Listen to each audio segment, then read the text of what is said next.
For everything from video games, comic books, films, and beyond, you're listening to the Geek Guy Podcast with your host, Albert Albanese, here on the Slam Sessions Podcast Network. What's up, everybody, and welcome to the Geek Guy Podcast right here on the Slam Sessions Podcast Network. I'm Albert Albanese, and as you know, if you ever want to follow anything to do with the Geek Guy Podcast or any of the other podcasts on the Slam Sessions Network, hit us up on Twitter at the Slam Sessions. Let us know what you think about the podcasts. Throw out some ideas for some future podcasts. My goal is to maybe get a couple of different people in here, get some guests in here, and, kind of start, a little bit of more of a dialogue with you guys to see what you guys want to hear. Because let's face it, I'm not doing this just for me. I'm doing this to entertain you guys. Let me know what you want to hear. Hit us up on Twitter, comment at the bottom of these YouTube shows, and let me know what you guys think. We got a big show for you today. Going to probably breeze through a little bit of stuff due to some technical difficulties that I experienced a little while ago. There's two big parts of the show, one a little bit smaller, one a little bit, a lot larger. I put a survey up on my Facebook earlier for my personal friends to ask them a question about video games. And we're going to get into that in a couple of minutes. But the first thing I want to do is I want to talk about something that really, dropped earlier today. And it's the Iron Fist trailer. So if you haven't watched the Iron Fist trailer, do yourself a favor and watch that because it's absolutely phenomenal. What I don't want to do is sit here and spat off a whole bunch of nonsense, backstories about Iron Fist. I'll let the trailer speak for itself because I don't know what Marvel's going to tweak and change about the Danny Rand character and the Iron Fist, the Iron Fist legend. So I'm going to go by what we saw in the trailer. And I love how we started off with Danny Rand in his father's offices, the Rand Enterprises, and he's getting kicked out because nobody believes that he's alive. He's been dead for over 20 years. And he goes and he lays the smack down on a couple security guards, and then we get the introduction to what happened. Danny Rand's in a big plane accident with his family. He survives. He's brought into a camp, not far by, trained in martial arts, becomes one of inherits the powers of the Iron Fist, becomes one of the greatest martial artists on the planet. There's a lot of cool things that we see in this trailer. The idea of like what it looks to be almost like a kumite, if you're a blood sport fan, a fighting tournament almost, where Danny Rand is, putting a hurt on a couple of really cool different characters. We see, that there's a lot of dissension over the idea of the company. Danny Rand is now back and it's his company and how people feel about that, the relationships of all the other characters and where that goes is an interesting concept. And I gotta admit that Finn Jones looks amazing playing Danny Rand. He's got the look down, he's got the attitude down, and he looks like he's going to nail it. And the Final Defender looks like it could possibly be the best series that we get to see out of the Marvel Netflix universe. Now, I mean, and that's hard to say because you can sit there and look at both seasons of Daredevil and Jessica Jones and Luke Cage and think, man, these series were just absolutely, top-notch, unbelievable, some of the best that we've ever seen. But not a lot of people know a lot about Iron Fist. I feel like maybe he's maybe on the same level a little bit more as somebody like Jessica Jones. I feel like Luke Cage and Daredevil got a little bit more of mainstream, publicity than those two characters. And I think that Danny Rand is going to blow people away. This could be the sleeper out of everything. It's got a great story. The action, as always, looks great. The casting is perfect. I will say this all the time. Marvel knows how to cast every project that they've ever done. So just go out, look at that trailer, and let me know what you guys think, because I think this is going to be phenomenal. Now, to get into the big part of this podcast, to talk about, I threw a poll up on Facebook earlier, and I asked my friends, what are your favorite video game franchises of all time? This is one of those great questions because I get a great responses from a lot of great people. And I'm going to shout out everybody who gave me an answer because what I want to do is create a dialogue on this podcast, and I want everybody to kind of listen to it, and I want them to feel included. So if you guys gave me an answer, I'm going to throw your name out there and give you kudos to mentioning some of these great games that I get to talk about here because this is a great list. We're going to start off with what I feel like is the OG, the best video game series. Well, maybe not the best, but the most popular video game series of all time. The one that kind of started us off, most of us at least, off on our adventure into video gaming, Super Mario. My boy Tommy, who I hope to get on this show in a little bit, onto one of our podcasts at least. I'm so glad that Tommy mentioned Super Mario, because there's no list that can be made without naming that series. I mean, it's the ultimate video game of all time. I think everybody remembers sitting there on their NES. If you're, at least you're my age, a little bit older, you sat there on the NES and you played the original Mario. And Mario has a really big place in my heart because that's the video game that I played with both of my sisters. I have an older sister and a younger sister, so I started off on Super Mario with my older sister, the original 3 games on the NES. And then I really started getting into Super Mario World with my younger sister, and that was a bonding experience for us. It's one of those fun games. It's one of those timeless classics. But they didn't stop there. One of the things that I loved about Mario is that they put a lot of detail into all their games, and they made it fun, no matter how old you are. And that series eclipses on so many different things. You have Paper Mario, and you have Super Mario RPG. And then, but the mainstay Mario game for each system that comes out with each Nintendo system has always been unbelievable. And that also doesn't, that also kind of brings into the idea of the other games that, you kind of can play off of it when it comes to like something like, I'm going to mention another one of these games in a little while, but Mario Party, all these other really big games that were built upon the Mario franchise. But their big games that gets released with their systems were always amazing to play. And you can't tell me you didn't have fun playing Super Mario Sunshine or Super Mario Galaxy. These were, or especially Super Mario 64. These were some of the greatest games that were ever made. These were some of the most fun games you've ever played. And you wasted a lot of time on your childhood, and you'd sit there and you were like, oh no, I want to play the cool game that just came out, but in all honesty, you sat back, you got to play Super Mario Brothers, you had a good time. Absolutely one of the most fun games I've ever played. One of the best franchises that's ever been out there. Super Mario Brothers it has to be on every list because it is by and far that game. It is the biggest franchise on the planet. One of the other ones, which is an older franchise, one of the bigger franchises that out there, The Legend of Zelda. That actually got more votes than any other podcast so far. Was The Legend of Zelda. Mike, Christian, Amanda, Jen, Mike Curley, you guys all threw out The Legend of Zelda as the best video game franchise, your favorite video game franchise of all time, and it's hard to argue with that because let's face it, The Legend of Zelda has been around since the beginning. It's been one of those franchises that everybody's, I think everybody's pretty much played a Zelda game.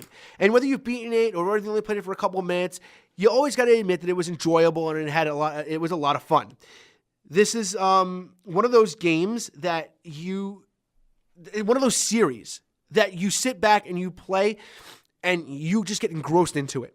And I feel like the golden age of Zelda games really took hold when we got Ocarina of Time to the Nintendo 64. Now, I know I have a couple of younger listeners on this podcast, and I know that I've kind of explained a little bit about Ocarina of Time, and I said that's one of those games that everybody should be playing. Ocarina of Time is just one of those games that you get to a point where you're playing this game and it sucks you in and there's nothing else you want to do with your life, then go home and sit on your ass and play the Nintendo 64. I absolutely suggest that anybody who is a big video game fan, who considers themselves a real gamer, go out and figure out a way to play Ocarina of Time, because The Legend of Zelda Ocarina of Time is by and far one of the greatest video games that has ever been made. One of my favorites, in my opinion, top 3. You talk about the definitive games for, a system. Every time you hear, you throw out any Nintendo system, you hear 2 names that are going to pop up early. It's going to be Mario and it's going to be Zelda. And there's no list that'll ever be complete without The Legend of Zelda on it. That actually brings me to another one of the ones that were kind of, requested the most. Molly, Chris, and Charlie, you guys all brought up one of the coolest video games of all time. A video game series that I like to call the birth of the horror video game franchise, and that's Resident Evil. I think everybody had the living crap scared out of them at one point when you played Resident Evil. It's the original, everybody talks about now, Call of Duty Zombies, it's such a cool idea. Or even, there have been other series that have been, really big that played off the idea of, zombies and stuff like that. Nothing will ever compare to Resident Evil. The storyline, the Umbrella Corporation, Chris Redfield, Jill Valentine, Albert Wesker, the entire other cast of characters that they bring into this series they're iconic. Resident Evil is one of the most iconic video game franchises of all time, and it's cool that it's that it's gotten that big because it's legitimately about getting the living crap scared out of you, killing zombies. I can't tell you how many times that I've played one of these games where I've just been sitting there and you hear a noise and you turn around and there's a zombie trying to clutch your face off. And it's fun. You got to kick him off. You got to shoot him in the face. You got to have you got to make sure you got enough ammo. You got to make sure you have enough, you have the right guns. And then, of course, there's the little dealer that, you run into. What are you buying? What are you selling? It's all that everything about that game is iconic. And it's just a really fun horror genre video game that, a lot of these other games later on may have never been made if it wasn't for a game like Resident Evil. There's a lot of games that opened up a lot of doors, and Resident Evil is one of those games that opened up a large amount of doors. So big ups to you guys for bringing that one up because that's one of the most classic video game series of all time. You want to talk about classics? You have to talk about Mega Man. Mike and Chris both brought up Mega Man. You can't have a list without including, one of the, Mega Man being that it was just so different. It's just the same concept. Sure, it's like Mario, the concept of Mario being, this game where you run and you start at the beginning of a level and you have to kill everything to get to the end of the level. That's really the concept of most games that you really played. But Mega Man put a spin on everything and gave you different powers, different character, well, not different characters, but different powers. Yeah, and then later on, even different characters when they introduced Zero and, a whole cast of other characters that you got within the Mega Man games. It's just one of those franchises that's completely iconic, and your childhood was never the same unless you played Mega Man, the Mega Man series. One of the games that got left off of this list, actually, that I think kind of this builds off of the idea of Mega Man was Sonic. I feel like Sonic doesn't get as much respect because it hasn't been as well received, the newer titles at least, as something like, Mario has been. And Mega Man has really kind of, taken a little bit of a backseat when it came to coming out with a whole bunch of new games. But the Mega Man character still stays alive in other franchises. But Sonic was another one of those games where your childhood was not the same. If you were a Nintendo kid, you always argued that Mario was better than Sonic, but you secretly always wanted to sit there and play the entire game and beat all of Sonic because it was that much fun. So I couldn't go, even though nobody really mentioned it, I really couldn't go without without talking about Sonic because it's one of those games that, is completely one of the most iconic franchises you'll ever see. And then when you want to talk about, the idea of, iconic franchises, charter franchises, the idea that a lot of people sit back and they think of all these, I'm going to mention hit like buttons, the biggest games, the biggest series of all time. The good thing that I like is that my lovely wife, Linda, decided to mention her favorite video game series of all time. And it's something that probably nobody else would have thought to mention, but you can see how video games hit different people at different times and they have fun playing different kinds of games. My wife happened to be a big fan of Crash Bandicoot. And you can't tell me that if you own a PS1 and you own Crash Bandicoot that you did not have a hell of a lot of fun playing that game. Riding around on polar bears, putting on weird masks, jumping all over the place, trying to avoid getting rolled over by logs. That game was a hell of a lot of fun. And it really shows that there are different video games that resonate with different people. And I love the fact that I got to sit here and mention Crash Bandicoot because it's not about the greatest and it's not about the best. It's about your favorite. And Crash Bandicoot was her favorite series. And it's hard to see why because it's a really fun game to play. And, I think they were recently just talking about, and I don't know if they maybe did this, re-releasing those games out for one of the newer PlayStation formats. I'm guessing it was the PS4. And you can see there was a lot of buzz about it. There was a lot of excitement because everybody had a lot of fun playing that game. So it's really cool that we got to, get to mention something like that. We're going to move on a little bit to the newer genre of games. And if you want to talk about the newer genre of games, thank you, Andre, for bringing up the Grand Theft Auto series. I know that GTA started before the PlayStation 2, but let's face it. Did it really? Because Grand Theft Auto 3 broke the mold when it came to video games. Your main character didn't talk, but he still had more personality than half the other main characters in every other game that's ever been put out there. You want to talk about the greatest video game franchises of all time? You want to talk about the modern era? If you haven't played Grand Theft Auto 3, if you haven't played San Andreas, if you haven't played Saints Row, if you haven't played GTA 5, you've missed out. Many series have tried to improve on that same notion of what GTA was, and they put their own spin, and they are fun. And I'm talking about Saints Row, because that game is a lot of fun, and it's a really fun franchise. But nothing will ever be Grand Theft Auto. Grand Theft Auto was the OG. It was one of the best series that you'll ever play. And Grand Theft Auto, it will always be one of the most fun games that I've ever played in my entire life. So big up to Andre for bringing up that one, because that is a lot of fun. And then you want to talk about, iconic franchises, something that you can't miss. You have to at least, you had to at least have tried, even if it's not your forte, not your personal game. You got to sit back and look at, Final Fantasy. And Mike and Mario both brought up Final Fantasy, because let's face it, it's one of the greatest video game franchises of all time. I am not a big fan of turn-based RPGs.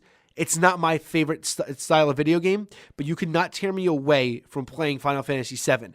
I didn't own the game. My friend owned it, and I literally told him to keep a save file on his PlayStation with my name on it, specifically not to touch it, so that I can go in and beat that game by myself. Because I got to his house when he first bought it, and I watched him play it from start to finish. Like that night, from start to finish, let's face it, that game took you forever to beat. But I watched him play, from the beginning of the night until we fell asleep. And I didn't even want to grab the controller, because I realized that I don't want to continue on his journey. I want to go on my own. And Final Fantasy VII took you on a journey. And I've played 10, and I've played some of the other ones. May have not beaten any of the other ones. I've only beaten 7. But you can always tell that those games are a lot of fun to play. Some of the most iconic characters like Sephiroth and Cloud came out of the Final Fantasy series. Without the Final Fantasy series, you wouldn't have had a series like Kingdom Hearts, which is very much an unsung kind of game. It's kind of like a spin-off in a way of Final Fantasy, but with the idea of having these Disney characters in there, and it's cool. I love Kingdom Hearts. It's a game that was kind of mentioned in passing, so I wanted to throw it out there. But without Final Fantasy becoming as successful as it did, we would have never had anything like that.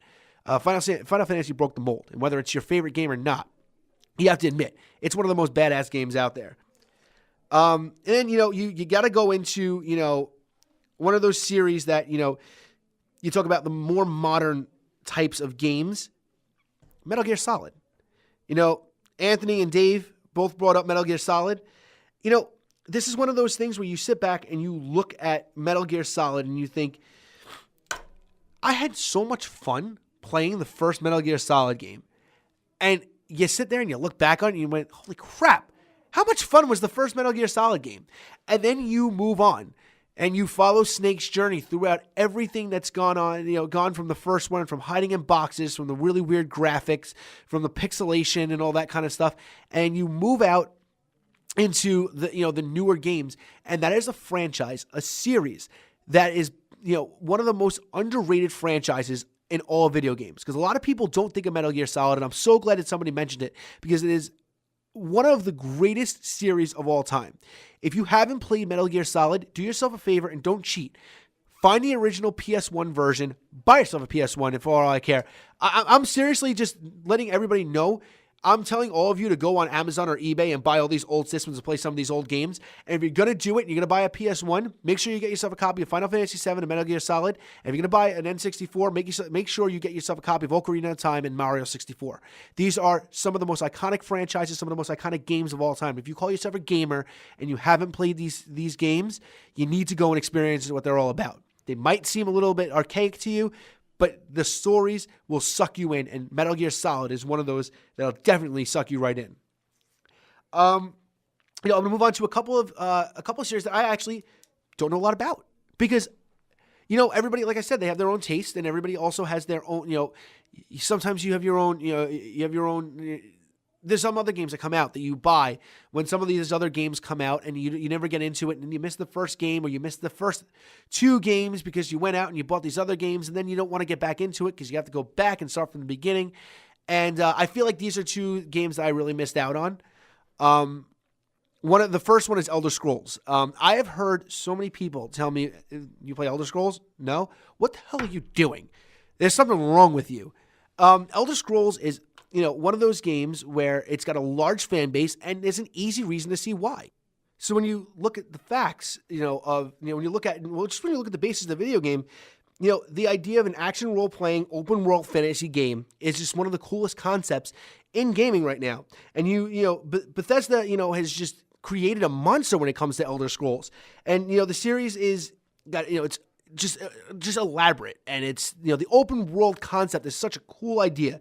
And it's a free-form gameplay, and you look at it and you think, okay, so Morrowind and Oblivion and Skyrim all won Game of the Year awards, and there's obviously a reason for it, and that's because Elder Scrolls was really one of those games that started a revolution. Elder Scrolls is one of the coolest series of games, and it's one of those games that I, for one, am so upset that I never really got into, because it was always just something else out that I wanted to buy, and it was probably something stupid like, because I'm a big fan of pro wrestling games. I'm a big fan of sports games. So it's probably some sports game or some wrestling game that came out, and I was like, I really want to play this, but the new WWE game came out, so let me grab that instead, because I know I definitely am going to like that. I do want to figure out a way to just go back from the beginning and start from scratch and start playing the Elder Scrolls series, because it's one of those things that is just, there's something about it that pulls you into it. And when it also, if you want to, you mentioned that. Another game that I really never got a chance to get into, another series that was also mentioned by Anne-Marie, who brought up Elder Scrolls. It was also brought up by my friend Jose. Got to talk about Uncharted. Uncharted is, one of those games that, has, broken a mold a little bit. It took a little bit of, a couple of different games, and it put them together, and it made something completely awesome. When you talk about Uncharted, you realize that you've made it as a video game series if your main character makes it into another video game series. And let's face it, when your main character makes it into Marvel vs. Capcom 3, you've hit it. Uncharted is one of those games that I have to get. I have to, it's like on my list of games, a series I have to start and I have to play and I have to waste my entire life on so I can beat them all, because I need to know what the hype is about, because the little bit I got to play of them showed me that the hype is real.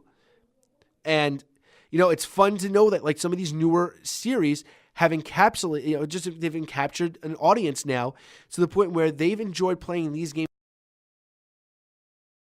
And speaking of making a mark, I mean, you can't go out and mention, a series, talking about, making an indelible mark and being a newer series out there than talking about Assassin's Creed. Now, Mario also brought this up, as well as my nephew Chris, that the Assassin's Creed series is their favorite series to play. And I have to admit that I've played a little bit of the Assassin's Creed games. I played 1 and 2. I've never beaten them. I've gotten pretty decently deep into 2, but it was one of those things where I was also playing 6 games at the same time, and that kind of happened to be the one that kind of fell off for me. And then, I had to get back into it. It was hard for me to get back into it. So the idea is now to go back and start playing all of them. And I love the idea, though, the concept. I mean, we're getting a movie. We're getting an Assassin's Creed movie made. And there's obviously a reason why, because there's a huge fan base, and it's a huge game, and it's a lot of fun to play. And I'm really all about the Assassin's Creed games, because I think it's really fun that it goes back and it talks about history, and it makes you re-look at things, and it's a cool concept of running on buildings, jumping over things, leaping off the tops of buildings. It's a really cool game, and it's really fun, and the story is so in-depth, and it's a lot to take in, and it really makes you engross into those games. So you can't talk about great video game franchises without talking about the Assassin's Creed franchise, because even in its small amount of time that it's been out, it's still become one of the most iconic franchises, which, my buddy at work, Ricardo, brought up another, series of games that have just become legendary, which is the Arkham games, the Batman Arkham series. Now, if you have PlayStation or Xbox and you haven't played the Batman games, you are missing out on quite possibly some of the greatest games that have ever been made when it comes to a superhero. When you started off with Arkham City and you got that first game, and with Arkham Asylum. You played through it, and it was a lot of fun, and it brings you into an entire story and makes you use all of Batman's gadgets. You felt like you were Batman. And then they improved with City. When you played Arkham City, you sat there and you were like, holy crap, this game is just unbelievable. And when they went into Origins and you had a little bit less to do, but it was a really cool story, you realize that, you don't think it was going to be able to get any better than Arkham City. Because Arkham City, to me, playing that game, I have never invested more time into playing a video game than playing Arkham City, because it was, even if I died, I didn't even get mad. It was one of those things where I was like, whatever, all right, I have to watch this cutscene again, whatever. The freaking cutscenes are beautiful. And the side quests were so cool, introducing all these different characters in these side quests. I love the Arkham City, the Arkham franchise, but I didn't realize how much I loved it until I played Arkham Knight, because that game has blown me away. I haven't beaten it yet because I started playing it right in the middle of me trying to do 5 billion things at once, but I cannot wait to go back and to start playing this game again and beating it, because it's one of those franchises that takes one of the most iconic characters in the world and puts them into your hands, and you get to make the decisions. You get to be the Batman. And the Arkham series, by and far, it's just one of those series that you just sit back and you will enjoy, because if you're a Batman fan or a video game fan, you're going to love it. If you want to mention, the newer series, one of my teachers at my school, Mike McCarthy, threw out the Call of Duty series. He enjoys playing the Call of Duty series. And, you look back on the history of the first-person shooter games and the multiplayer idea when it comes to that, and you think of GoldenEye for N64.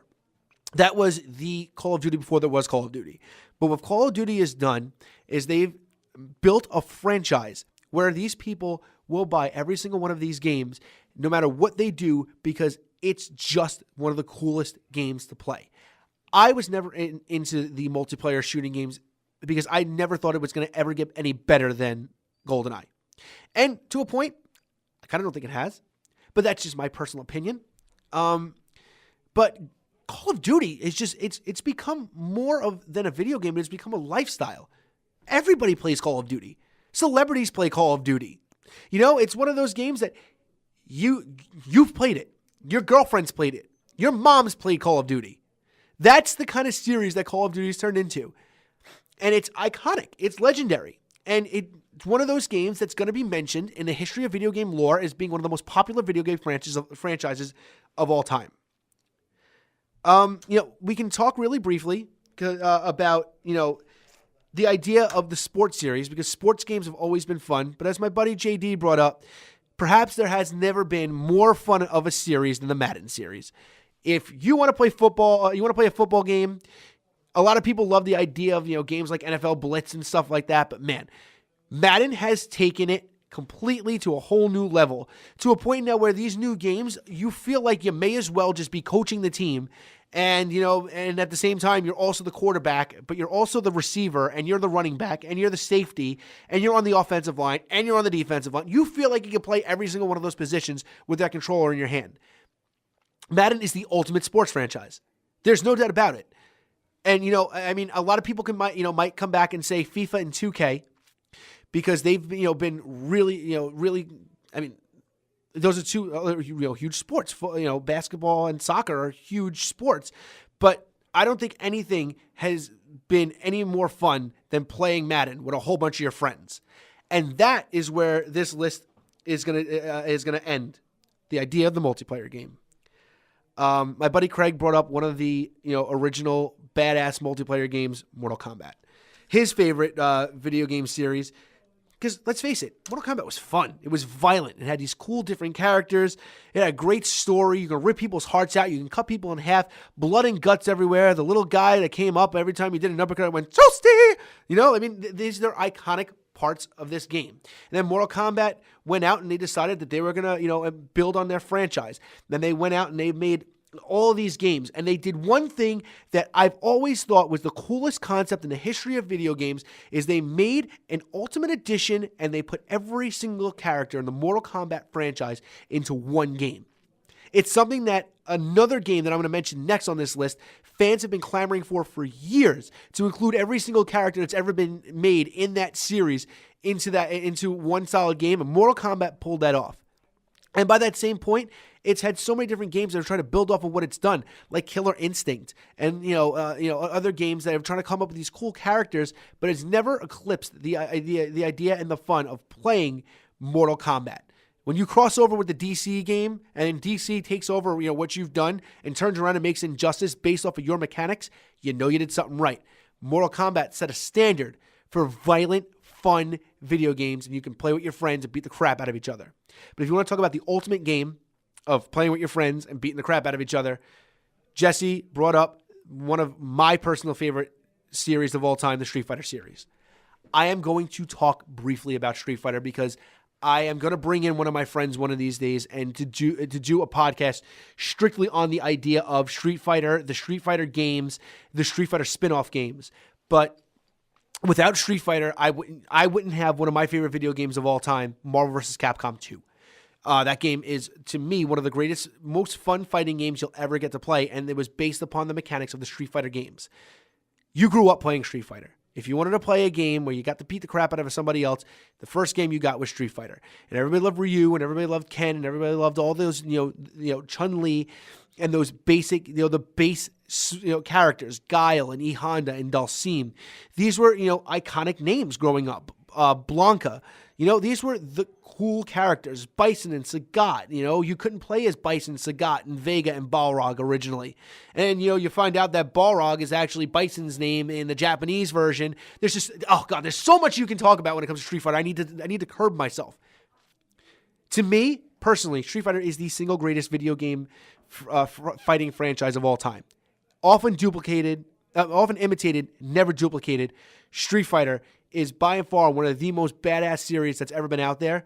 And if you haven't mastered it yet, don't feel bad. I haven't either. I get my ass kicked every time I play it, and I still have a good time. Then you want to talk about, some of the newer games that have come out that, that are, a little bit more fun because you get to play them with just more than a one-on-one idea. The first game that was brought up by my friend Mario and would have been brought up by me no matter what because it's one of my favorite franchises of all time, Super Smash Brothers. You got the original one for the N64, 4 controllers connected. You do you picked you picked your favorite characters to settle a score. You put it on like 30 lives and you just went for hours and just played your hands off. And it didn't make a difference because it was so much fun. You can't put a price on the amount of fun that you had while playing some of these games growing up. And one of those games for me that was really big was Super Smash Brothers. I played Melee. I played Melee quite a bit, but a lot more of it a little bit by myself. But when Brawl came out, I almost exclusively played that game for about a year and a half of my life. I would go to my friend's house. We would sit down. We would throw on our Wii. We would bust out the classic GameCube controllers, and we'd play Super Smash Brothers. Settle it and smash. That's the way you got to do it. And the new Super Smash that just came out, I haven't gotten a chance to play it for the Wii U, but I have it for my 3DS, and it is by and far still one of the most fun games I've ever played. And it's fun because, you sit there and you throw that game into your system, and, you have it for a little while, and then I started a new job, and my buddy Ricardo at my job was like, you play Super Smash? Well, we're going to have to play Super Smash. So now on our breaks, we get to sit out there, we get to break out our 3DSs, and we can play some Super Smash against each other. It's an iconic franchise. It's fun. One of the most fun multiplayer games to play. But no other multiplayer game has been more fun and more inclusive when it comes to, encapsulating an entire, series of generations than Mario Kart. And my buddy Tom, who is going to come in here one of these days and get to sit down with us and, do a podcast with us. He brought up Mario Kart. It is the ultimate multiplayer series. It's Mario characters, driving cars, you race, you got blue turtle shells, you got red turtle shells, you got banana peels, and you've got a whole bunch of fun and a whole bunch of love and a whole bunch of hate and a whole bunch of bragging rights all brought into one neatly wrapped game. Mario Kart is the ultimate idea of competition between friends, and it's one of the most fun games that you'll ever play. And you'll love it 1 minute when you're winning, you'll hate it the next minute when you're in last place because you got hit with a blue turtle shell, and then you got hit with a red turtle shell right afterwards. Then somehow one of those green turtle shells that don't even have homing on it crack you in the face, and all of a sudden you went from being in first place to ninth. and it sucks. And, game over, basically. So if you really go out and you want to play the Mario, you want to play a fun game with your friends, you want to get everybody involved, you want to get mom and dad and grandma and grandpa involved, you play Mario Kart. Mario Kart's where it's at. Now, I got asked what my favorite series was of all time. And I told everybody that if you wanted to know, you'd have to listen. So I forced you to listen to 35 minutes of me rambling about video games so that you can, if you were really, burning, that question was really burning a hole into you, you really needed to know what I wanted to say, well, here it is. It's one of the games on the list. And it's one of the games that, I think is one of the most influential franchises of all time. It's one that I went on about maybe a little bit more than just about every other game because it kind of deserves it. And that's The Legend of Zelda. I don't think it gets any better than sitting there and throwing Zelda on and playing the living crap out of it. But, I can sit here and talk about how much I love the Zelda games, and I've played all of them. But another game, a series that I want to bring up that is coming close to maybe even eclipsing Zelda is the Lego series. And I know a lot of people are probably thinking that I'm crazy. But do yourselves a favor. If you're a hardcore fan of Star Wars and Marvel and DC, go play the Lego games. Because they are some of the most fun games you will ever play in your entire life.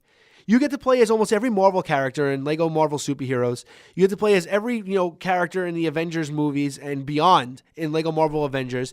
Almost every game, every character that's ever been created by DC is in the Gotham, the DC series, the Batman series, which then turned into not just being Batman, it's more now of every other character.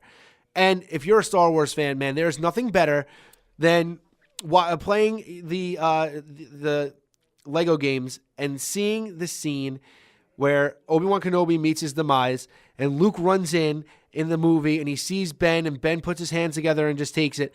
But in the Lego series, he turns around, he looks, and he jumps up and gives a big smile and a big wave, and then he to Luke, and then he puts his hands together and gets killed by Vader.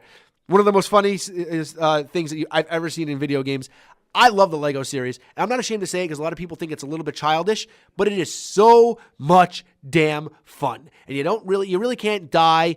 And there's still a lot of replayability to go back into the levels and to unlock all the things, to get true Jedi or, the ultimate Marvel or whatever they want to call it in each one of those games to fill up your bar, to get all the unlockables, to get all the characters.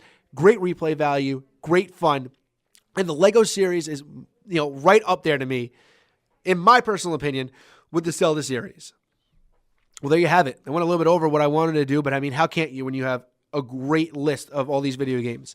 Once again, I want to give a shout out to all of you guys who helped me out today by sending me your stuff. Craig and Mike and Christian, Amanda, Jen, Mike.